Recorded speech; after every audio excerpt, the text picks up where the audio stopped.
Di Quran surah ke-20, Thaha, ayat ke-14. Innani anallahu la ilaha illa ana, la ilaha illa ana Allah fa'budni.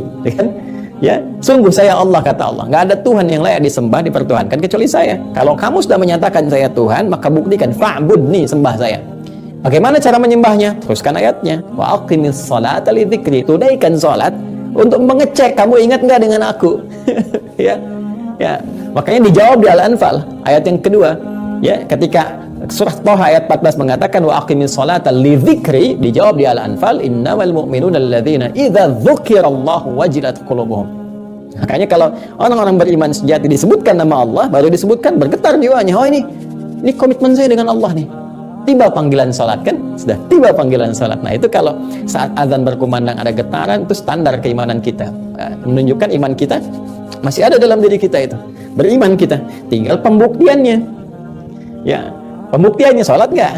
Semakin cepat merespon salatnya, semakin menunjukkan imannya bagus. Apalagi sebelum azan, ya, dia sudah melihat, oh ini jam sekian, saya harus persiapkan dulu, tampilnya bagus, salatnya baik dan sebagainya. Ini menunjukkan kekuatan imannya dalam aspek ritual. Ya, dalam aspek sosial sampai berperilaku kita dari individual sampai bersosial itu juga ada ayat-ayatnya. Dijelaskan bagaimana bersikap dengan lisan, bersikap dengan mata, bersikap dengan seluruh anggota tubuh kita. Disebutkan kalimat iman sebelum fungsi anggota tubuhnya berperilaku.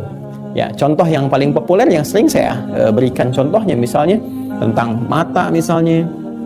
Ya. Di Quran surah ke-24 An-Nur dari ayat 30 untuk laki-laki sampai 31. Lisan misalnya, ya kan? Di Quran surah ke-49 misalnya Al-Hujurat di ayat 11 sampai dengan ayat 12. Demikian seterusnya. Ya, yang ini qul lil mu'minina yaghuddu min absarihim. Katakan pada orang-orang beriman imannya dulu. Baru nanti amal saleh dari matanya. Yaghuddu min absarihim. Matanya harus melihat yang baik. Ketika yang dilihat tidak baik, palingkan. Nah, jadi iman itu akan mendorong pemiliknya berperilaku baik. Jadi mustahil korupsi itu, karena melihat yang nggak baik aja udah dipalingkan. Ya, oh, mungkin Ustadz matanya berpaling tapi tangannya begini. Tidak, karena ada ayat tangan juga yang memberikan sinyal kepada tangan untuk berperilaku baik. Ada ayat lisan juga. Dibuka dengan kalimat iman loh. Ya ayyuhalladzina amanu la yaskhar qaumin qaum la yaghtab ba'dukum ba'dha. Hei orang-orang beriman, iman dulu tuh. La yaskhar qaumin qaum.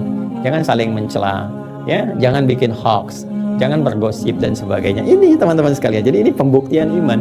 Maka saya sering katakan cukup manusia beriman dengan benar, pasti dia orang baik, damai, tentram.